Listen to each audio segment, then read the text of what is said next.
All right, ready to dive deep into embracing change. Sounds good. We've got a pretty diverse mix of sources here.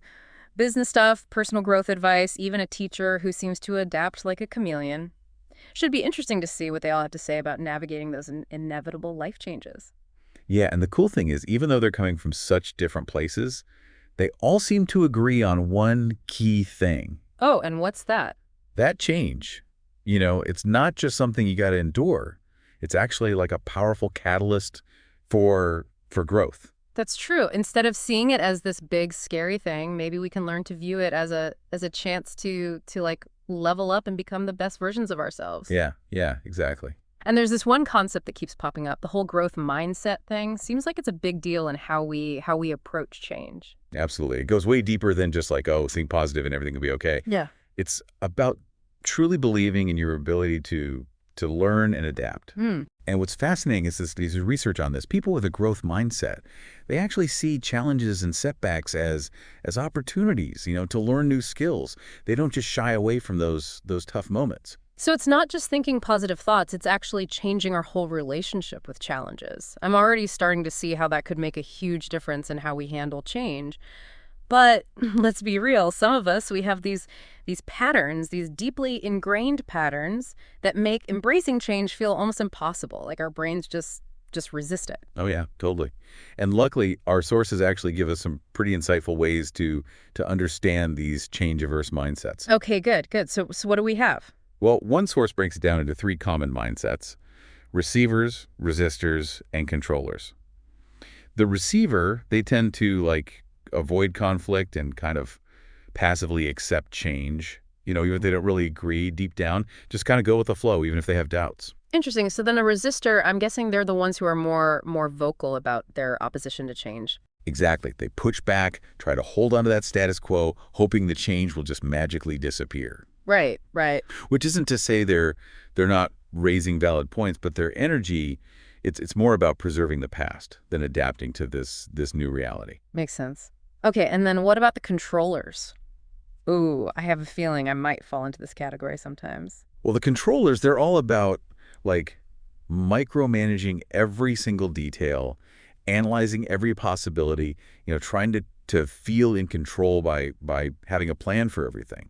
Which, comes from a fear of the unknown, but it can actually backfire, creating more stress and limiting creative solutions. Whoa, you're speaking my language here. I can totally see myself trying to overplan and control things when I'm faced with a big change, but our sources, they offer some practical advice for shifting to a more change-ready approach, right? They do. For receivers, it's about finding their voice. Right. Even if they don't have all the answers, finding some small actions they can take to contribute, shaping the change instead of just passively observing it. Yeah, that makes sense. So for the resistors, it's probably about channeling all that energy, all that resistance into something more productive. Exactly. Instead of just shutting down every new idea, maybe they could, proactively raise their concerns and actually participate in finding solutions. Their skepticism can be valuable if it's channeled in the right way. Oh, okay. That's interesting. And for us controllers, any advice for folks like me who love to overthink every little thing? Well, for controllers, it's recognizing that involving other people can actually reduce the stress and lead to better outcomes. It's about delegating, trusting other people's expertise. You don't have to control every single aspect. This is already giving me some ideas. Okay. But our sources also dive into this really fascinating framework for navigating personal transitions, Linda Brim's 7 C's, and they use a real-life example to illustrate it. An executive named Denise who's offered a leadership role, but it requires her to move to Singapore. What's so interesting is it goes beyond just a career move. It highlights the emotional and logistical, complexities of a major life change, the doubts, the impact on her family, the whole thing. Okay, so let's walk through these 7 C's, and we can use Denise's story to bring them to life. Starting with complexity, what does that look like in her situation? Well, when she gets the job offer, she's immediately hit with all these questions, conflicting emotions. Does she actually want the job? How will this affect her family, her husband's career, her kids' schooling? It's about recognizing that decisions like these, they're rarely straightforward. There are always multiple factors at play. So the next step, clarity. That's about making sense of all that complexity and figuring out what actually matters. Exactly. Denise realizes she needs to figure out what she wants, not just what others expect of her. Through conversations with her coach, her friends, her family, she starts to prioritize her own values, her own ambitions. It's about gaining that inner clarity before even thinking about the external logistics. Okay, that makes sense. So once she has that clarity, how does she build the confidence to actually go after this change? She finds it by reflecting on her past successes. Remembering times she overcame challenges and achieved goals. Her boss and her husband, their support, also fuels her belief in herself. And she reaches out to her network, gathering positive feedback, encouragement, reinforcing the belief that she can handle this. I love how she's so proactive, seeking out that support and validation. It seems like once she has that confidence, then she can tap into creativity to find solutions to all those inevitable roadblocks. Yeah. For instance, her boss, he's worried about finding a replacement.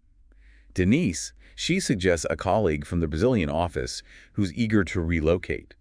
She also gets her mom and a relocation expert involved to help with the family's move. She's using her creativity to turn those potential problems into win-win solutions. That's brilliant. And that leads to commitment, right? The moment she decides, okay, I'm doing this, and starts putting her plan into action. Exactly. She accepts the position. The family starts packing, getting ready for the move.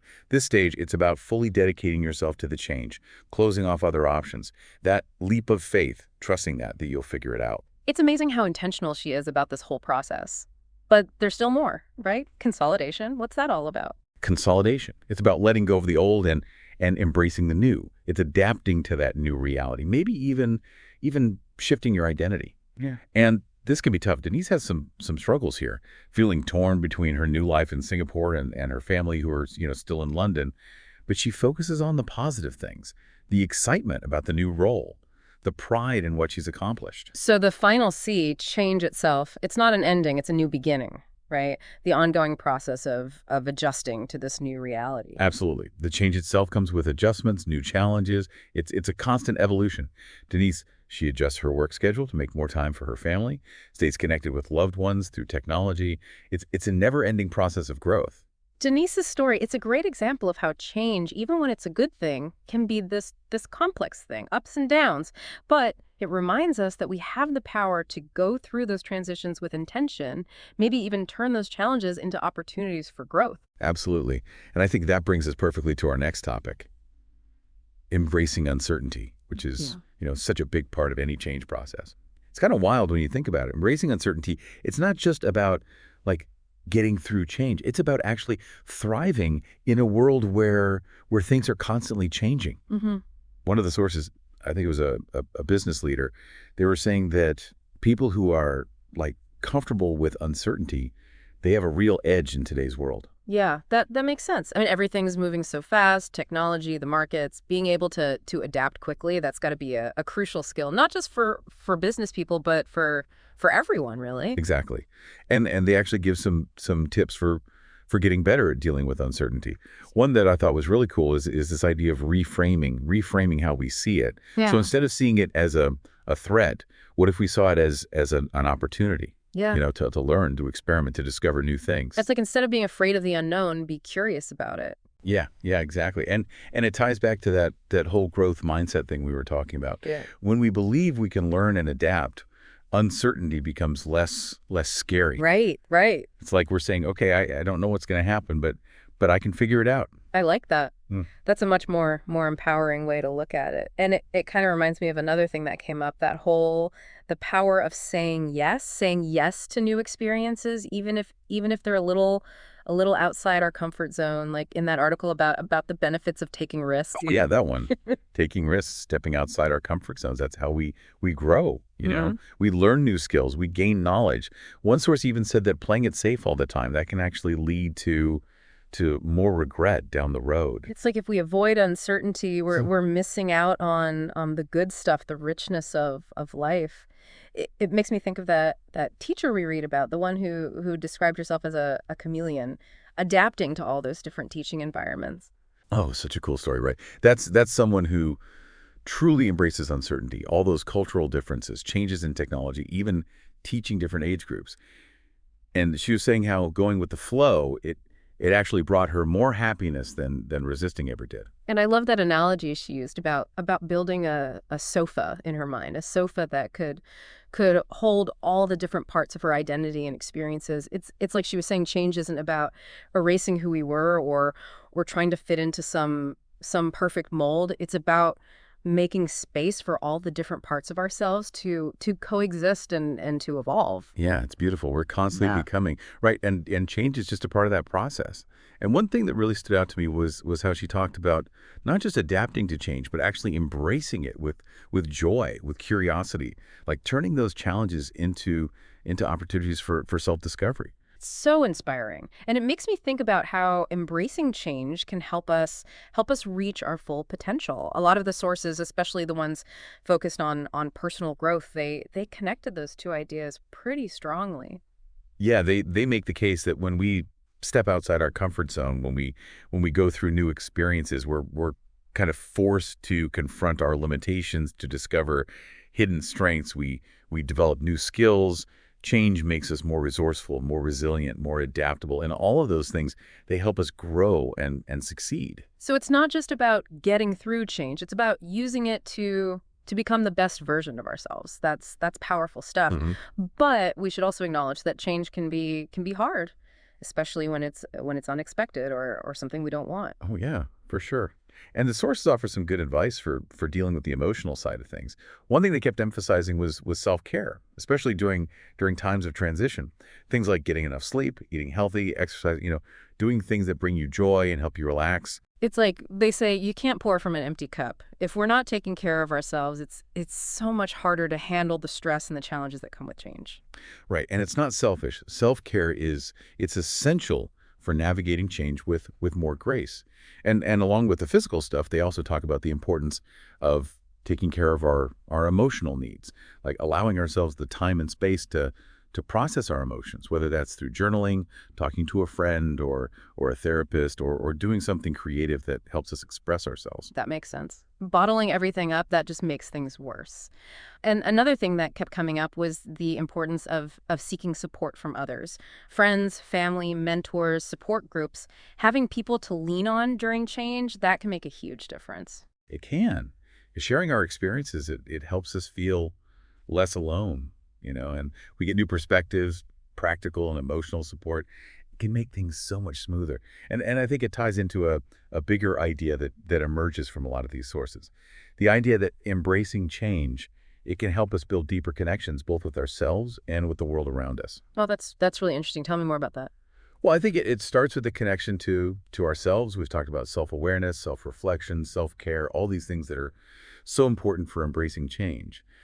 And when we're more in tune with our inner world, our values, our feelings, our needs, we're better equipped to handle the complexities of change. We can be more authentic, more intentional. Yeah, it's like when we're grounded in ourselves, we're less likely to get thrown off by external pressures or feel lost when things around us are changing. We have that internal compass. Exactly. And then when we're more connected to ourselves, I think it naturally leads to deeper connections with the world around us. We're more open to other people's perspectives, more compassionate towards their struggles, more willing to build meaningful relationships. And a lot of the sources, they talk about how embracing change can lead to a greater appreciation for the interconnectedness of everything. It's like we start to see the bigger picture. We're all in this together, and our individual journeys, they're all intertwined. It's like that saying, right? We are all connected to each other biologically, to the earth chemically, to the rest of the universe atomically. Embracing change, it helps us tap into that connection. It reminds us that we're part of something bigger than ourselves, and that our actions have ripple effects that go way beyond our little bubble. Hmm. That's a really profound thought. It makes me think of that teacher, how she talked about the way diversity enriches our lives and our learning experiences. The more we embrace those differences, the more we can learn from each other and the more vibrant and harmonious the world becomes. Yeah, it's like embracing change makes us more empathetic, more understanding, helps us connect with people on a deeper level. We're all just navigating this crazy journey called life, right? Yeah. With all its ups and downs, and that shared experience, it can bring us together, create a sense of belonging. Yeah, I like that. It's like change invites us to step outside our own little bubbles and tap into something bigger, a collective wisdom, a shared human experience that goes beyond all our differences. And I think that's where the real magic of embracing change lies. It connects us to something bigger than ourselves, a sense of purpose and meaning that extends beyond our own individual lives. I love that. And as we've been going through all these sources, one thing that keeps coming up is this idea of letting go, embracing change. It seems like it requires us to let go of the familiar, let go of old beliefs, habits, even parts of our identity that don't serve us anymore. That's so true. It makes me think of that quote, the pain of holding on is far greater than the pain of letting go. It's like when we cling to the past, when we resist what's happening, we just create more suffering for ourselves. But when we surrender to the flow of change, we open ourselves up to new possibilities, new experiences that we might never have imagined otherwise. It's like we're making room for something new and wonderful to come in. And I think that's where courage comes in. To embrace change, we have to step outside our comfort zones, face our fears, and trust that even if things don't go as planned, we have what it takes to handle the unknown. Absolutely. Courage it's essential. And it's not about not having fear. It's about recognizing our fears and moving forward anyway. It's about trusting that even when things are uncertain, we have the strength, the resilience, and the support we need to get through it. And speaking of support, I think it's worth mentioning again how important it is to reach out to others, especially during times of change. Friends, family, a therapist, a mentor, a support group. Having people to talk to share our experiences with, to lean on for guidance, it can make a world of difference. It really can. Sharing our struggles, it lightens the load and it can give us perspectives that we might not have thought of on our own. It reminds us that we're not going through this alone. There are people who care about us, who want to help us through those tough transitions. So as we wrap up this deep dive into embracing change, what stands out to you as the most important takeaway for our listeners? What really struck me is that embracing change, it's not just a skill or a technique, it's a way of being. It's about having a mindset of openness, curiosity, and a willingness to grow and evolve. It's about recognizing that change isn't something to be afraid of. It's a natural part of life that brings amazing opportunities for growth, connection, and meaning. So well said. And I think it's a good reminder that this is a lifelong journey. We're always learning, adapting, becoming more fully ourselves. It's about facing the unknown with courage and grace, trusting that even in the midst of uncertainty, we have everything we need to make it through. And that even when change feels difficult or even painful, it can be a catalyst for growth. It can lead us to a more fulfilling, meaningful, and connected life. Absolutely. So to our listeners, as you continue on your own unique path, remember this. Change is not the enemy. It's an invitation to evolve, to connect, and to become the best version of yourself.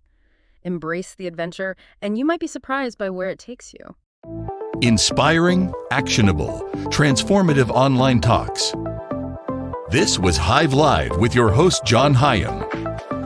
Listen to our other episodes by visiting our immersive community of like-minded startups where we inspire tomorrow's leaders. See you at BlueHATone.